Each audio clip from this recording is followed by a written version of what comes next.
Good afternoon. Happy Wednesday, midweek.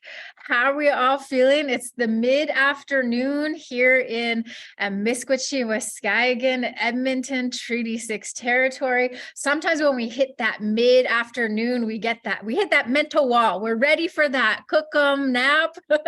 But hopefully you drank some water, you looked outside, you took a couple of deep breaths to waken you up. So we welcome you. All right, we have been absent. We've been on a little break, a little pause, a little spring break, if you will.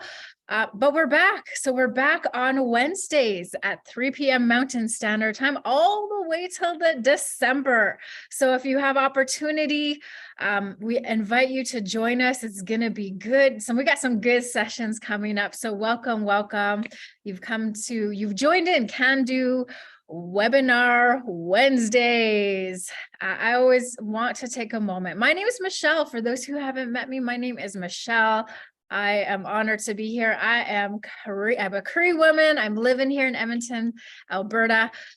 We just want to take a moment. I always like to take a moment. I like to plant my feet on the ground, sit it up nice and tall, elongate that spine, taking a deep breath in through the nose and exhale out through the mouth.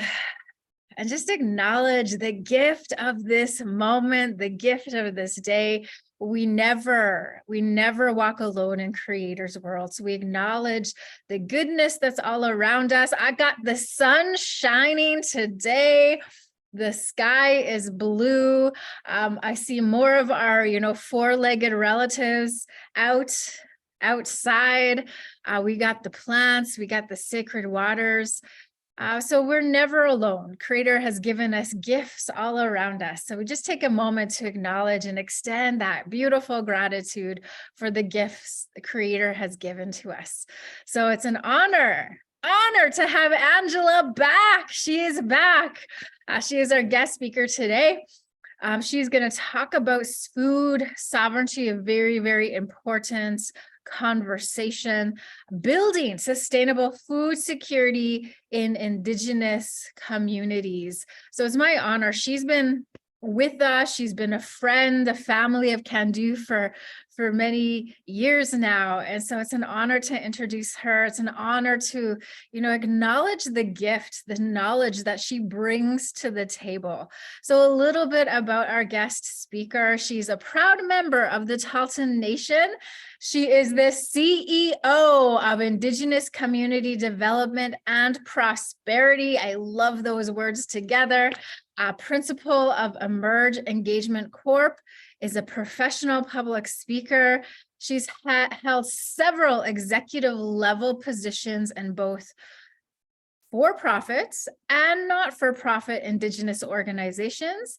She's also an instructor with several Indigenous and non-Indigenous training, educational organizations, and develops culturally aware curricula in Indigenous entrepreneurship and community and business development.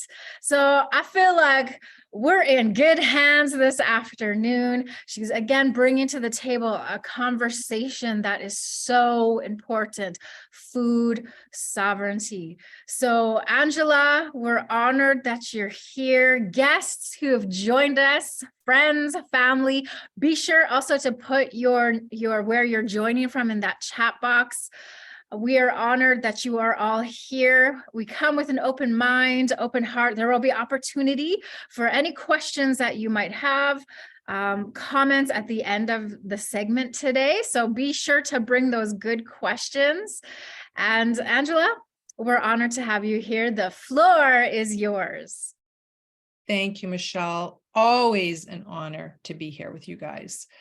Thank you for inviting me and for the invitation to share something that is not in my profile or my biography, but has been a very, very big part of my life prior to my work in business development. Is actually, I'm a certified nutritionist. And I was a gym owner. I was in the health and wellness industry for well over 20 years. So this whole topic of food security, sustainable food security, is really dear to my heart. So someone might be asking, well, what is a business lady talking about food security? Well, you know what? It has been a passion of mine. I have been studying this, of course, from a nutritional point of view for many, many years. But over about the last 3 years, I have really been delving into many hundreds of hours of research into this very topic. And so when Tara approached me and asked me if I would share, I just about jumped out of my seat with excitement because I couldn't wait to share what I've been learning.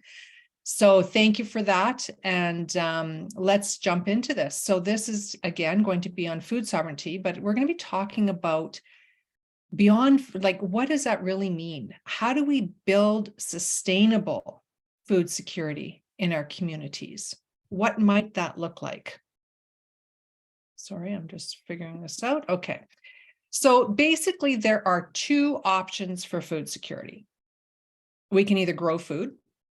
So that requires planning, it requires time, requires preparation, and it does require some knowledge. Or we can buy food, but that requires money, that requires availability or access to food. It requires an ability to store food and also to keep it fresh. So those are basically our 2 options. There really are no other options for food security. So we're going to talk about several different ways that we can move forward. Of course, buying food is pretty straightforward. You need to have access to a grocery store. If there's not one in your community, you need to have one close to you. I mean, a lot of our First Nation communities also have very high food prices. So we have to take that into account. So really what I'm going to be talking about today is, why do we need to grow our own food? Because that is our best option for food security. So here are some advantages of growing your own food. It's cheaper. Seeds are cheap. It is not expensive to buy a packet of seeds. It's fresher. You can pick and eat in the same day.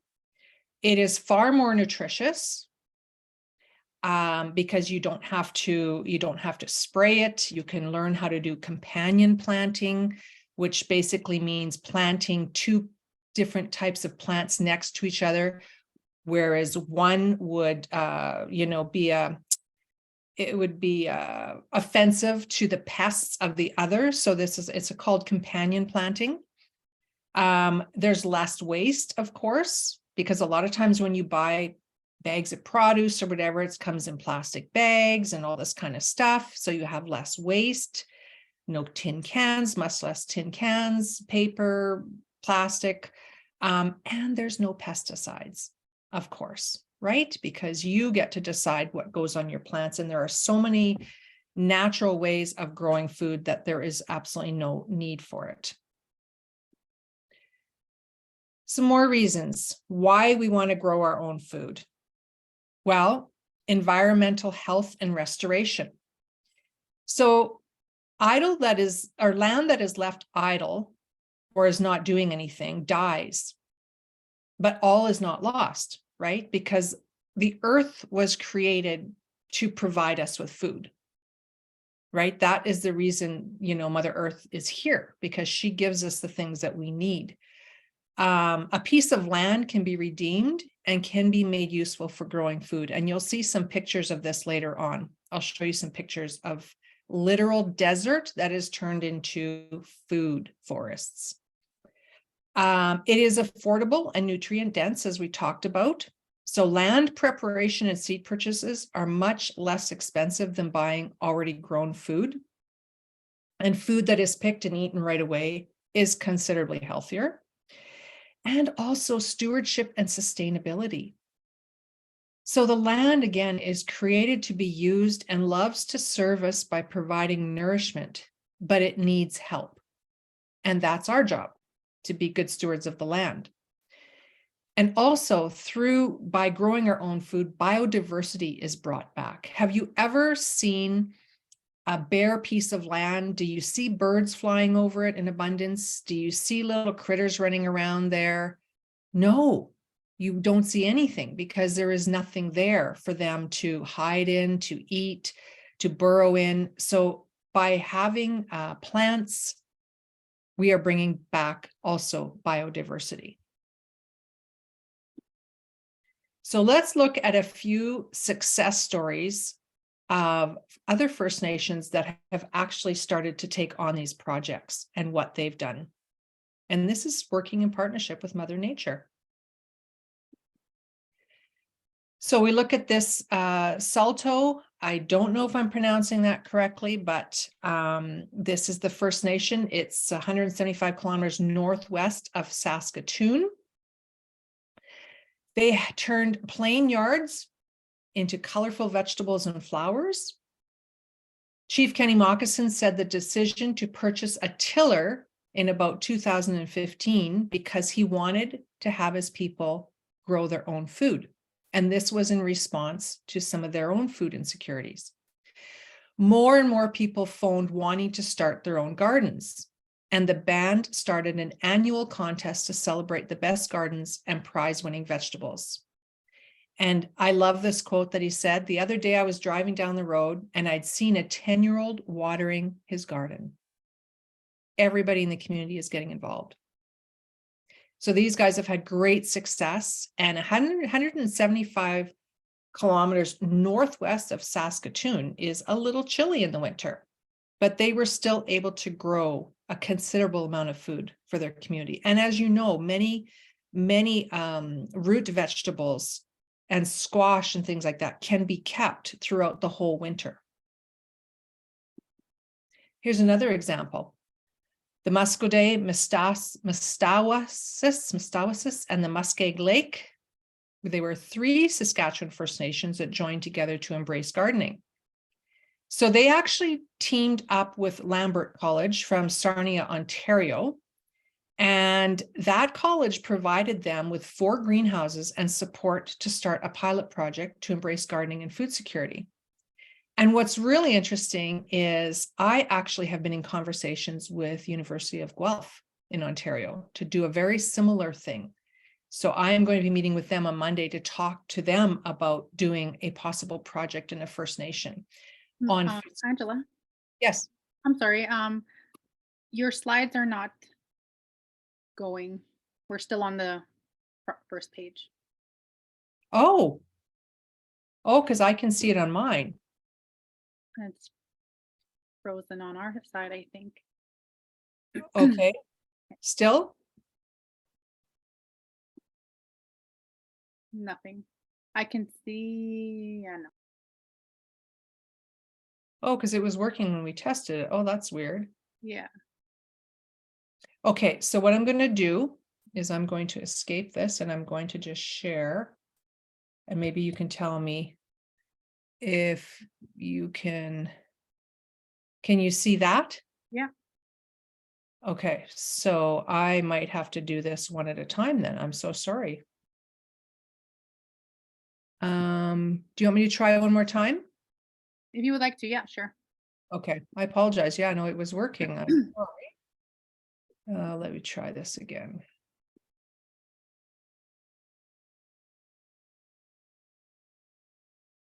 Can you see that now? Yes. Okay, thank you. Okay, so where did you leave off? Did you see that?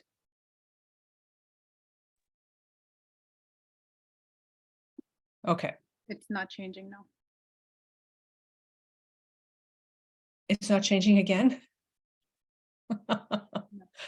Well, alrighty. That's all right. Then I will just do what we need to do. You need to share your screen through Zoom, not through your own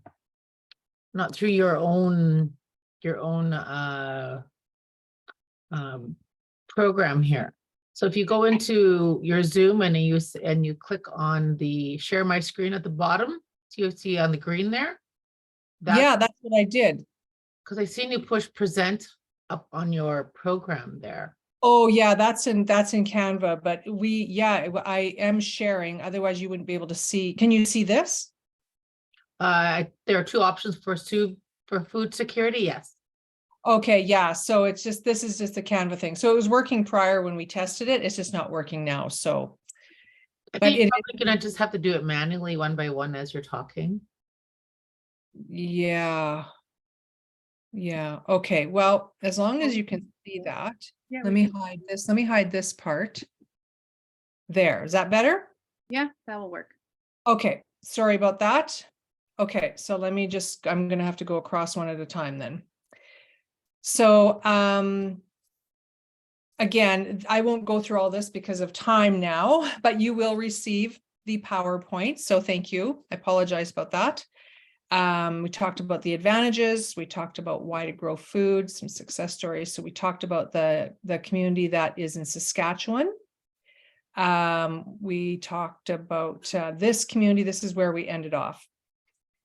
So this is the 3 First Nations in Saskatchewan that joined together with a college from Sarnia, Ontario, to start their pilot project. They actually are also starting an aquaculture program inside the greenhouse where they're going to be raising fish and food and probably trout. And you probably have heard of different systems like that as well, where they'll have the trout pond, and then the drippings from the trout pond, or the poo, basically. They then use that as fertilizer for their gardens, which has also been very successful. So a lot of times you'll see in these food security setups that they will have the fish as well as the vegetables. So the solid waste is basically pumped off through a tray of plants. And so they not only are growing food enough for themselves, but also for other people in the community. Here's another example. This is the Potlatech in Atlantic Canada.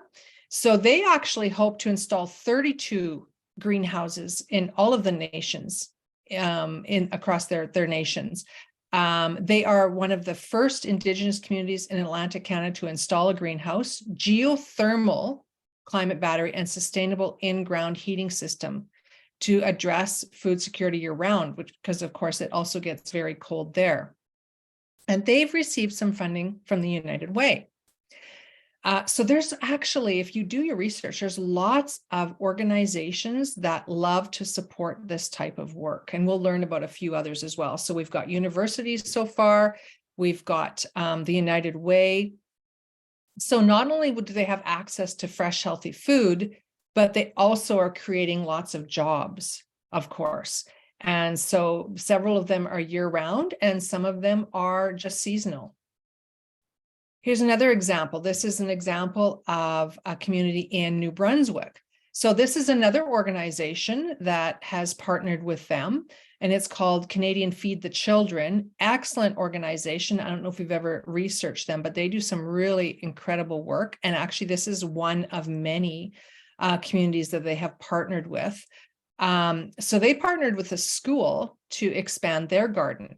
And it turned into be a full initiative for all 3,000 of their community members. That's a big community. I mean, I know here in BC, a lot of the communities are like 200 to 300 people that are actually on reserve here in communities. So this is a big community that is being supported by this garden. And of course, everyone gets involved, the elders, the parents, the teenagers, and the children. They get to incorporate traditional practices. They get to the narrative, they get to bring their food stories in. They have good nutrition in their school and the programs. So it's just a great opportunity for that knowledge to be shared between the generations. And of course, you can imagine that they're planting also their herbal remedies, their traditional medicines, all of these things. So it's just a huge opportunity for community, culture, tradition to be all mixed in together. Then there's the Muskeg Lake Cree Nation in Saskatchewan. These guys, his quote here is, hundreds of years ago, our people were great with working with plants, medicines, and natural herbs. So they are now being able to incorporate those teachings into their community's food forest. So they're not developing an orchard. And so a lot of times when people think about food forests, they think of an orchard, and it's not, because orchards typically grow like, 50 rows of all peach trees or something like that. That's not the idea here. So these guys planted 300 trees, and there are now more than 400 trees and shrubs, and they all are food producing. So there's berry bushes, there's a garden, there's apple trees, there's every kind of possible tree. So they have 5 apple varieties, cherry varieties, Saskatoons, grapes, gooseberry, currants, raspberries, rhubarb, just about every fruit that could possibly be grown in Saskatchewan. And I have to also mention, this is a big thing that comes up a lot when we talk about food security. As a matter of fact, when I do my research, this is usually the first thing that comes up, which is a little disheartening to me. It's a nice option, but it certainly is not as effective, which we will talk about in a bit, of why permaculture and agroforestry are far superior. Vertical gardening is good.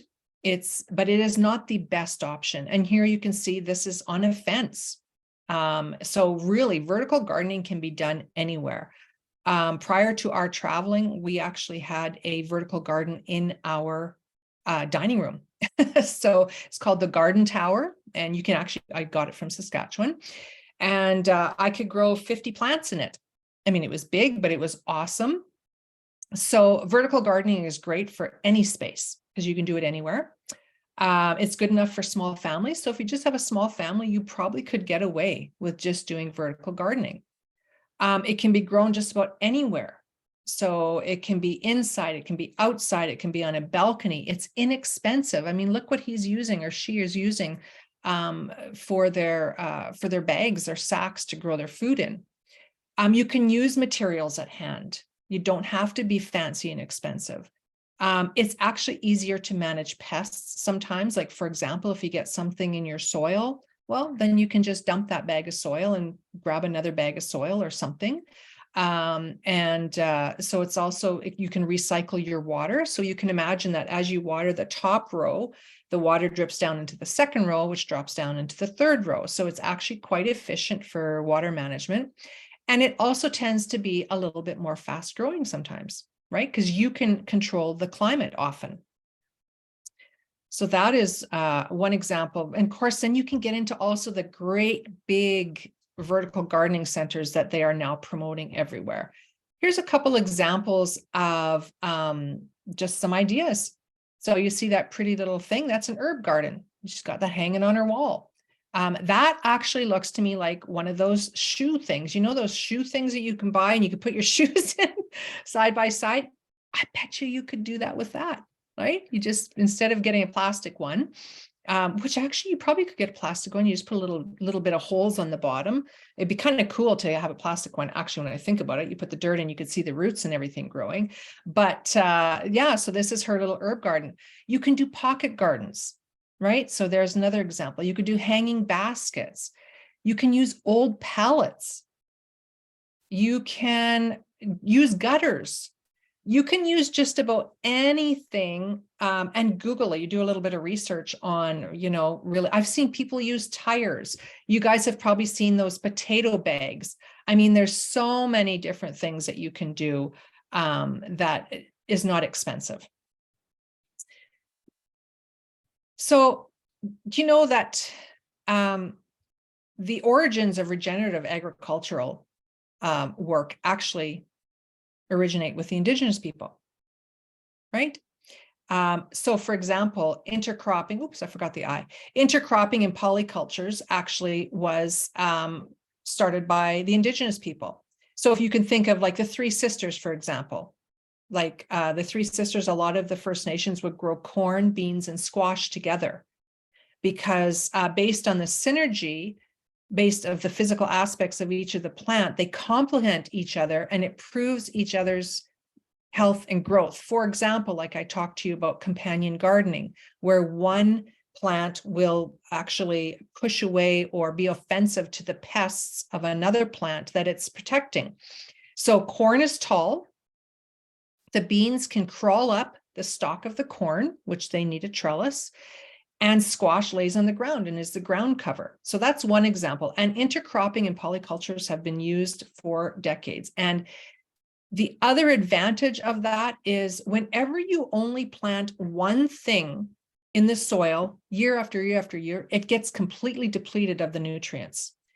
It's super, super important when you are planting a crop that you are, like, let's say, for example, you plant wheat and then wheat's all harvested, then you will plant clover in between because clover puts nitrogen back into the soil.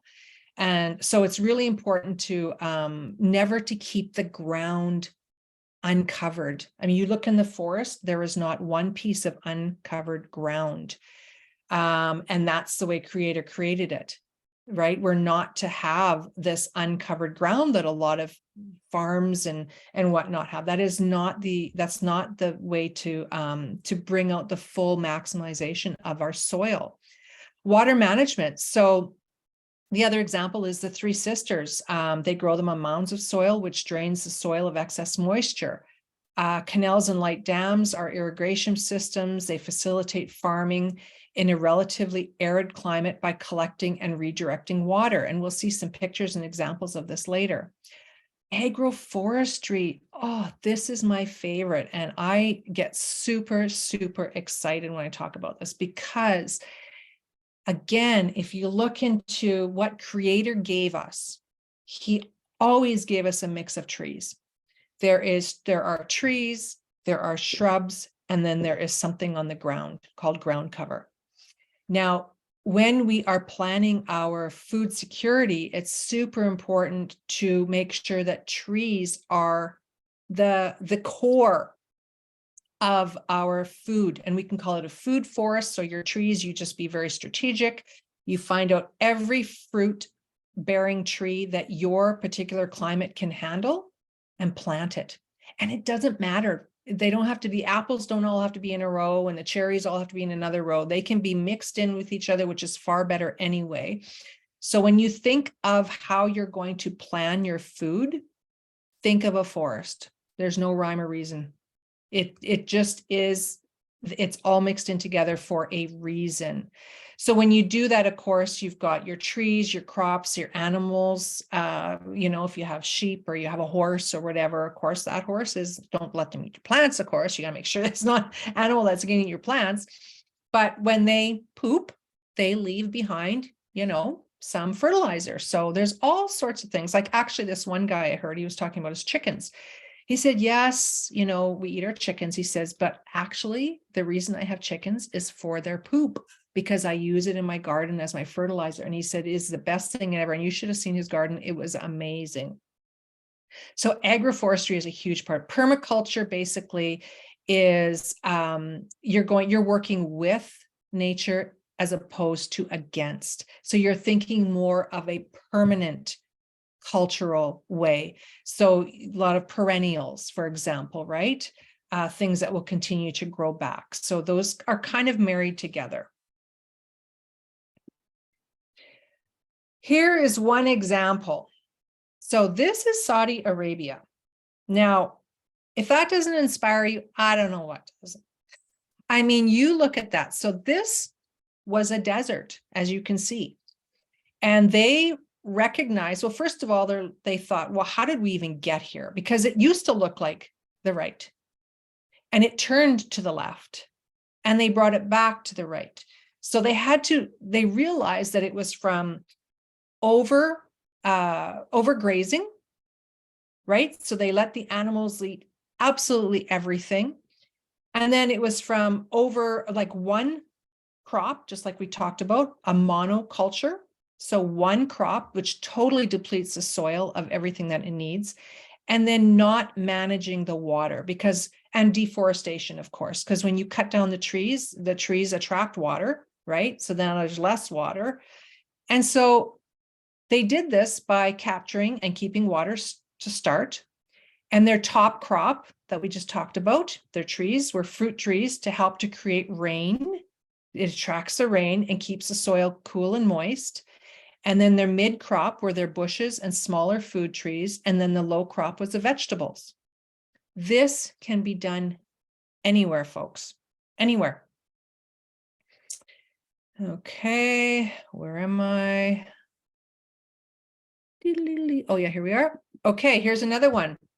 Indonesia. This is regenerative agroforestry. That's what we call it, not sustainable. Now, sustainable is a good word, but we want to think about being regenerative, right? Because we want to create maximum output from our earth. But that's by working with her to give her what she needs. So very interesting. So regenerative agroforestry models actually help with climate. So everyone has heard about, our environmental crisis because we've got too much carbon in the air and all this kind of stuff. Well, the biggest answer to that is more trees and more plants. The only thing, well, the biggest thing, the two biggest things that pull carbon out of the air are trees and plants. So if we, for example, right now, I think what I read was there's 75 billion tons of carbon in the ground and 150 billion tons in the air. I think that ratio is a bit off. We need to bring more carbon into the earth. So this is what does it. So when you pull the carbon out of the air through the trees and the plants, that gives the trees and the plants what they need to use to grow. So if you want to think about, we actually are literally growing plants out of thin air. And that is the truth. Like the carbon that they pull from the air is what they use through photosynthesis, as you know, to create the plant. So think about it. When we eat a plant, we're eating that energy that it got from the carbon from the air, and it literally came from the air. I mean, that to me is just fascinating. So this is another example of what is totally possible. Here's another one, the Amazon. So as you know, there has been lots and lots of deforestation in the Amazon. You probably have heard lots of people complaining and seen all sorts of reports about how, it's destroying the soil. They've got far less rain. Well, that's because rain is, is drawn on and pulled down by trees. So they have started their agroforestry as well to try to, and actually a lot of mostly Indigenous people. They're like, yeah, no, we need our forest back. So this is one thing. This is another example of what's going on.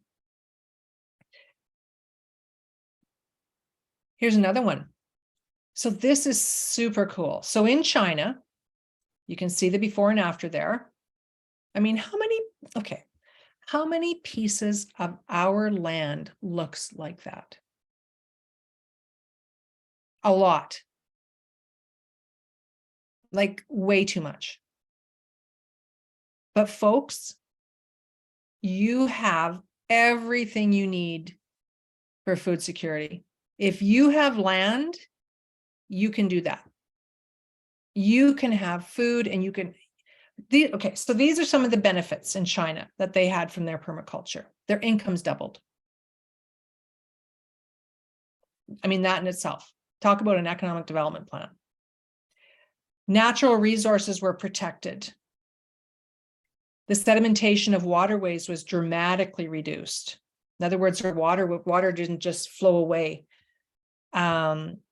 The employment rates increased, of course. If income doubled, that means that employment rates were increased.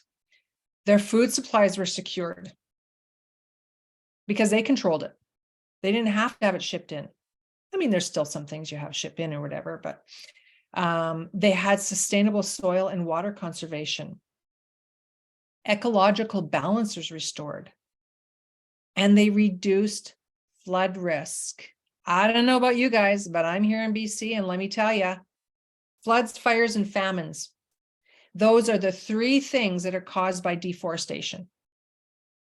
When you start taking all the trees out, you are opening the doorway to more floods, because it's the trees. Like I'm looking up in the hill here, the trees, if there's lots and lots of rain and there's lots of dirt up there, it's those trees that are planted that are going to stop the earth from sliding down the side of the mountain, mudslides. If the trees are not there, there is nothing to stop it. So those are floods. Fires, of course. You know, proper, when you're taking care of your land like this, you know, you're maximizing the space for food. And so the fire goes down. It also goes down because it attracts rain, right? So lots of fires are caused because there's no rain. So as soon as you have your trees and you brought your plants back, well, now you're calling rain back to your area. You're inviting rain to come back. And so that reduces the fires. And of course, famine is associated with both. So we can do this, folks. We have everything we need to do this. This is another one. This is in a country called Bihar. So this is before and after. This is only in 2 years. These guys say that using fertilizer and doing a monoculture, which remember we talked about as one crop. So let's say it's just wheat, just for ease of understanding, made the land infertile. So you basically couldn't grow anything, because eventually fertilizer just kills everything. I mean, they say it's there to help the plants grow, but it's not long-term. It was not a long-term plan. If we use cover crops, like I gave you the example, you grow wheat and then you grow red clover in between, you don't need to use fertilizers because you're putting nitrogen back into the soil with the fertilizer. But if you're using red clover, that's putting the nitrogen back in the soil. And then you just till it under or whatever you're going to do, and you don't need to spend money on fertilizers because you have it there naturally. So earlier farmers were able to take only 2 seasonal crops, wheat and rice. But in 2018, they got 6 varieties of crops, including fruit, vegetables, pulses, which are grains, and medicinal leaves from the first 3 months.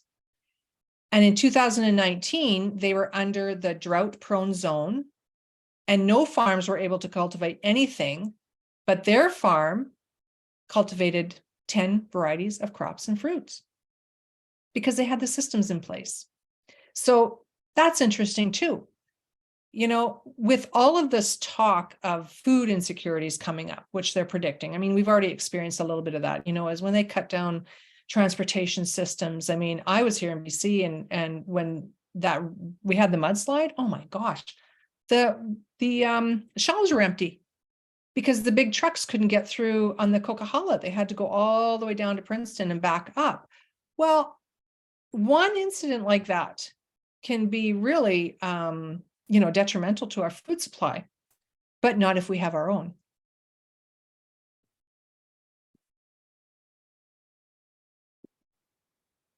So here's some other advantages of agroforestry against agro trees, think trees, or agricultural forestry.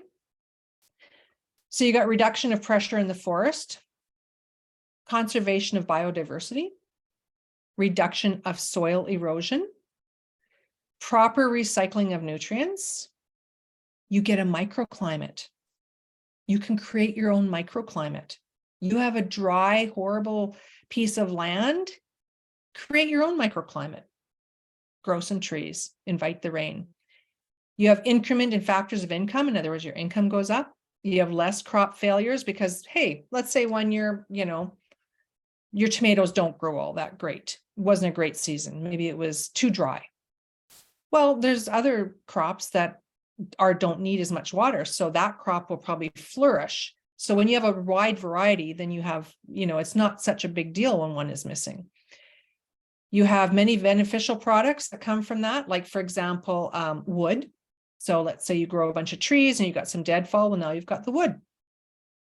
Carbon sequestration, which we just talked about. It's one of the best. It's probably the only natural way of bringing carbon out of the air and putting it back into the soil. And it has a great supply of nutrients. So let's look at this carbon cycle.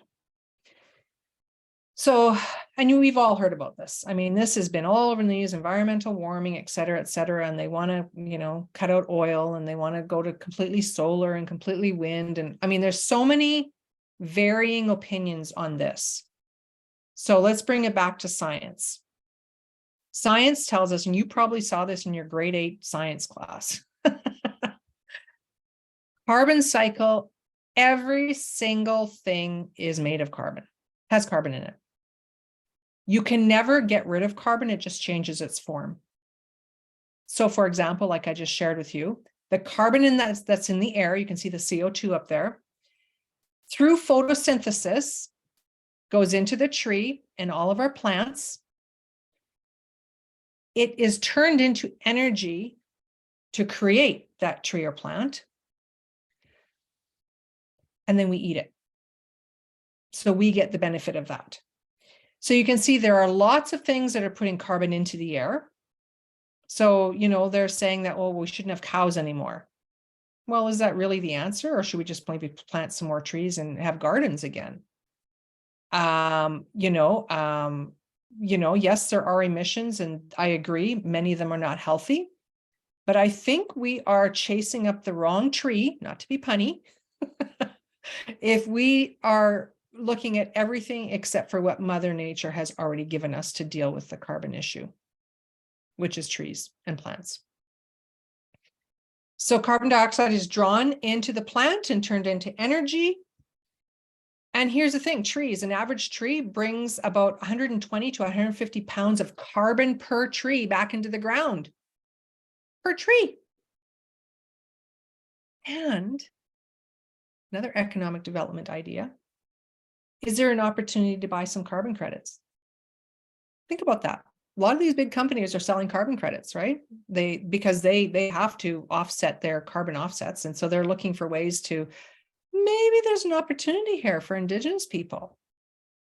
Take all that wonderful land. Well, maybe it isn't so wonderful because they kind of didn't give us the best land, but we can show them by turning it into amazing land. And we can start buying some of those carbon credits. Just a thought. That's my economic development brain on the go. And this will not play in here because it is on a, because it's not live. So that's all right. When you get it, you can watch it when you get the PowerPoint. And my final thing is some resources for you. So there's lots of resources. There's Permaculture Design Magazine, which is awesome. There's the government, BC government has some resources for agroforestry. There's Agriculture Canada, of course, for Indigenous people. There's actually some grants available for that type of stuff. There's lots available out there. And if you need any assistance on accessing that or figuring out a plan for your community, please feel free to reach out. As I said, I'm have a conversation with the University of Guelph on Monday about some ideas. So I would love any input. And I hope you enjoyed that and took something away from that. Any questions? I'll try to answer them. Thank you so much, Angela. Yeah, you took me back to grade 8 science class and some of the teachings in there. Oh my goodness, very informative. Also, at one point I remember saying in my mind, therein lies the hope. So you just brought some really good knowledge to the table. I loved the pictures of the before and the after. So you actually showed us what is possible. I remember driving through BC last summer and some of the landscape, it just almost felt so hopeless. So your presentation today, beautiful. Thank you. So we're going to open up the floor. We have time for any questions, comments. Come on in. We love to hear from you. We love to have dialogue. So there's plenty of time, 10 minutes for any questions. Hey, Angela, I have a quick one. Can you hear me? I can, Matt. Okay. I noticed in the beginning you were talking about a lot of the like Indigenous communities and the projects they've done for food sovereignty and security on their specific communities. A lot of them were partnered with, say, post-secondary institutions, I imagine, who were doing research. Do you feel those are necessary for a lot of communities who are trying to start food sovereignty projects, or is it just key that they have some sort of a partner that assists them in the I assume they need help with like capital costs, building the greenhouses, and then kind of knowledge guides or something along those lines? I believe that there are many opportunities for partnerships. However, in a lot of my research, and not necessarily in Canada, but worldwide, a lot of the Indigenous communities, they had no partnerships. Like they had zero help, zero grants. And they were able to do what they needed to do, which is grow trees and grow plants. So yes, if you can, absolutely, I would say try to, your nearest university, see if they would work with you on a project with their agricultural or whatever, a science department or something. But there is some funding available too. But honestly, I don't believe that it's absolutely necessary. I believe there is lots of information out there that, and if test it out, your own backyard, ask for a piece of, an acre parcel from your community to experiment.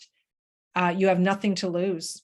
And another thing that was really interesting is this one guy that I was listening to in, I think it was Colombia or Ecuador, I can't remember, but he does not agree with buying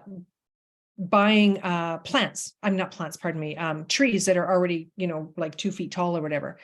He said, that is not the way Mother Nature works. She works with seeds.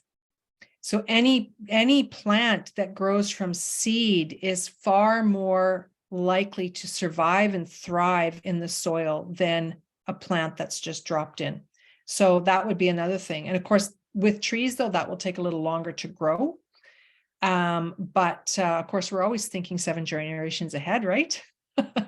But so if you can, great. If you can't, there's still lots that you can do, Matt. Thank you. Thanks, Matt.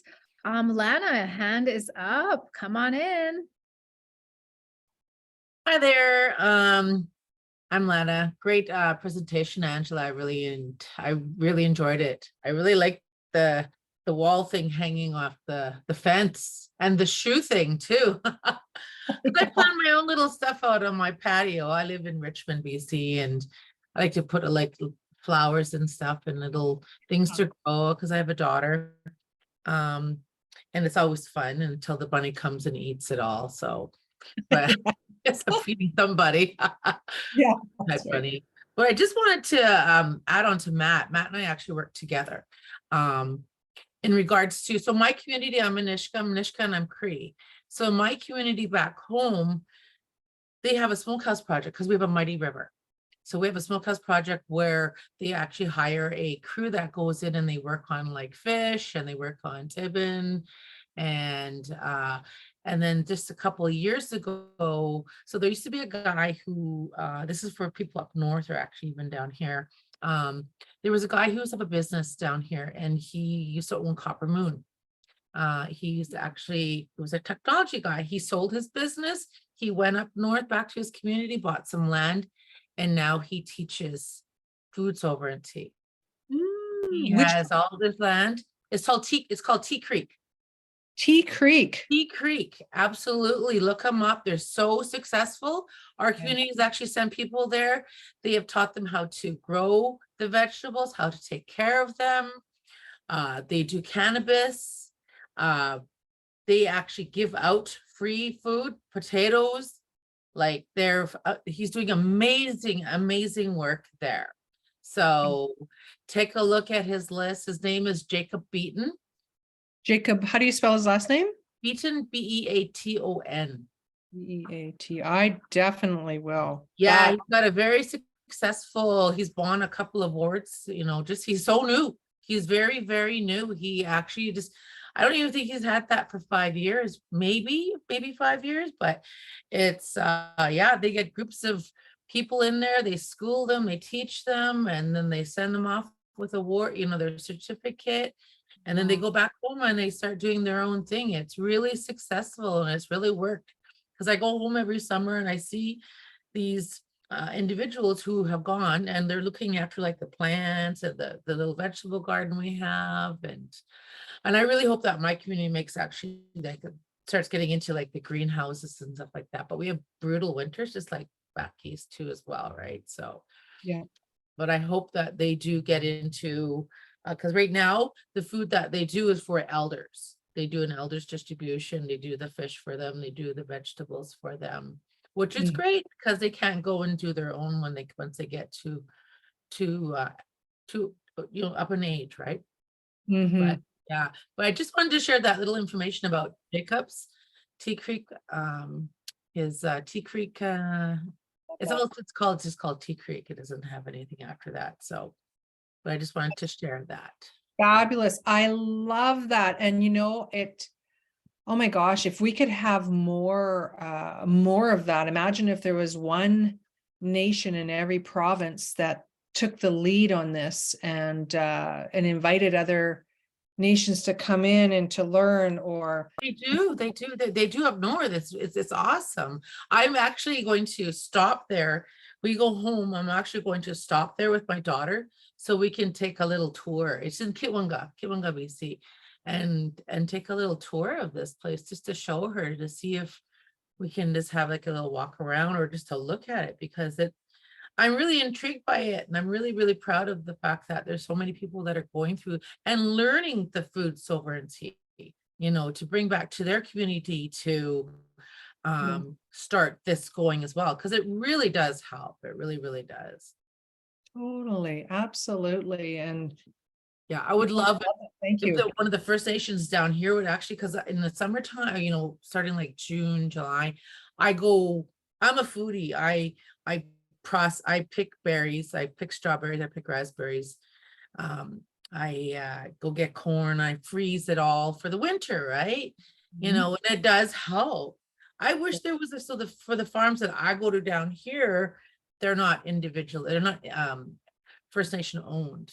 It would be wonderful if like first, like say Tsawwassen could do it, because where I go was Ladner, it's just down the road from them. If they could do something like that, I think they would do so well, because they do. Think about it. You're right. Like a co-op. Like, what if there was an Indigenous co-op where, we were just in Costa Rica, and I know they have a coffee co-op there. They have a cocoa co-op there, where they all the farmers pull together and they export together. Why not? Why couldn't a bunch of Indigenous communities kind of pull together and have a co-op for their produce? Exactly. Have their own farmers market. Right. Yeah, I love that idea. I am definitely going to check them out. Thank you, Lana. Okay. All right. Thank you. The possibilities. All right. Well, Lisa from the Squamish Nation, you could have our last question. So come on in. Hi. I was just, so many ideas were popping off in my head, and just envisioning, having another Zoom meeting where we invite all of the, Indigenous communities who are talking about food sovereignty, what they're doing for their community.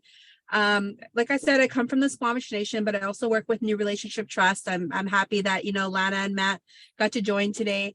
But our Squamish Nation, we have our own grocery store, and they're also growing our own produce. There's like mince, lettuce, and a couple other things, and they give that out to our community members on a monthly basis. And they do give out meats and stuff like that, and fruit, whatever gets donated, and bread and stuff like that. So I think this is also an important topic, because when we have those natural disasters where the trucks and trains can't get up to those communities up north, like it's a scary thing. And I think the time is now for our communities to kind of to take the lead on growing their own food, because we're the knowledge holders, and we're our ancestors before us lived off of the land.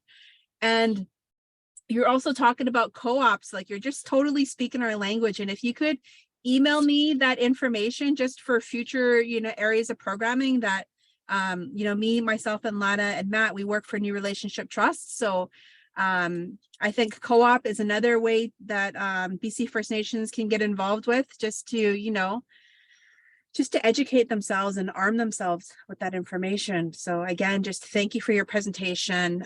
It was amazing. And we're just arming ourselves with all of this education and tool and knowledge for future areas of programming from our organization. So thank you. Absolutely. Thank you. Thank you for the work that you do. Yes. I love how you describe that, Lisa. You arming us. We're arming us with knowledge and possibility. It's so good. Your presentation today, Angela, it was brilliant. It was informative. Everybody, there's, some questions about this presentation. You all will receive it via email. I think either today or tomorrow. Tara will send that out. For all who registered and showed up today, you will get the copy of today's presentation. Angela, thank you so much gratitude for, the ability to share this good knowledge in a good way that helps us to understand and it also inspires us and actually calls us to action as well. So thank you so much for joining us. Thank you all for being here this Wednesday. I hope to see you again. We're here on Wednesday till the end of December at 3 p.m. Mountain Standard Time. So we hope to see you again. So be well, everyone, and we will see you next time. May do. Thank you.